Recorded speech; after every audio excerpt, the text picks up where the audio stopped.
المراجعه الكامله لمسلسل سفاح الجيزه. وبما اني اتكلمت عن اول 4 حلقات في الفيديو اللي فات واللي هتلاقوه في اللينك اللي فوق، شوفوه الاول وبعد كده تعالوا شوفوا الحلقه دي.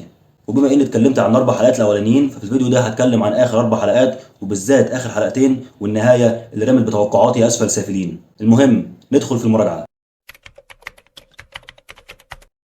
المسلسل ده كان خطوه جريئه من صناع العمل، وشيء اكيد انك لازم تغير في بعض الاحداث، بس مش في الاحداث اللي كل الناس عارفينها. الواحد سمع عن السفاح ده كلام كبير، انه قتل ناس كتير وكان ذكي جدا وانتهت شخصيات كتير. فين بقى الكلام ده؟ السفاح اللي اتقدم لنا في المسلسل هو مريض نفسي عادي ومجرم عادي، انتحل كام شخصيه بس وما تعبش البوليس غير في اول 4 حلقات. تساؤلات كتير ما تجاوبش عليها، من ضمنهم النقطه اللي قلتها المره اللي فاتت ان الضابط ناداه جابر وبعدها ناداه محيي. لا جه بعدها وما شاء الله اول ما شاف وشه عرف ان جابر هو السفاح. طب يا سيدي ما هو كان قصادك باسم تاني وانت كمان ناديته بالاسم ده، ما جاش في دماغك اي سؤال خالص؟ طب هو الشخص ده له اسمين ليه مثلا؟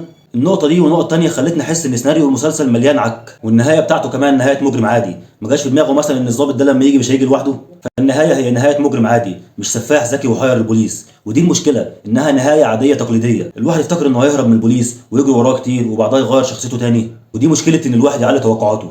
فالمسلسل من بعد الاحداث الخطيره في اول 4 حلقات والسفاح شغال يتنقل من هنا وهنا ومحدش عارف مكانه ويقتل اي واحده تضايقه او تدوش له دماغه، وشفنا بعدها الحركه اللي وقعته وهي بيعه للمصنع للشخص اللي قايم بدوره احمد فهيم. واحمد فهيم ما شاء الله من بعد جعفر العمده بقى بينقي ادوار كويسه قوي، واتمنى يستمر بالشكل ده لانه فنان موهوب. وبعد الحركه اللي وقعته والظابط عرف انه السفاح، اللي هو المفروض اصلا يعرف ان هو السفاح من لما جاله باسم محيي، بس يلا مش مهم. وبعدها راح لزينه، ودي كانت لقطه جميله انهم بينوا لينا فرق المنظور اللي هو شايفه والمنظور الحقيقي، بانها حالتها وحشه، وده كان واضح من الاول. اصل ازاي واحده محبوسه بالشكل ده وهيكون شعرها متسرح ولابسه فستان؟ فالحلقه الخامسه ما كانتش وحشه، بس هي اللي بدات تدني الاحداث.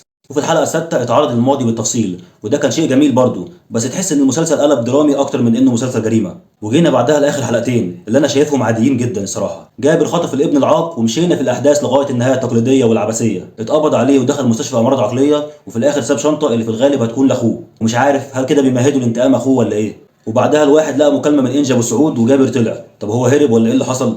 وبعدها نكتشف انه لقاء مع ابطال العمل، يعني حركه سخيفه ونهايه تقليديه وعبث في عبث وحاجه زي فالمسلسل بشكل عام ما خربش، هو لسه مسلسل كويس، بس بدل ما كنت هقيمه فوق ال7 لو كانت الاحداث علت على كده، فتقييمي للمسلسل دلوقتي هو 7/10. وكنت بفكر اديله 6 كمان، بس مش هنسى ان ال4 حلقات الاولانيين فعلا كنت مستمتع بيهم جدا. وفي النهايه احب اشكر طاقم العمل مره تاني، لان فعلا المسلسل حلو مش وحش، ولان المسلسل 8 حلقات مش 30 حلقه، ولان التمثيل والاخراج حلوين جدا. بس اكتر حاجه حلوه خرجت بيها من المسلسل هي اغنيه التتر واغنيه النهايه، وبالذات اغنيه صاحب عتمه. وبس كده، ما عنديش كلام تاني عن المسلسل، ولو في كلمه تانيه حابب اقولها فهي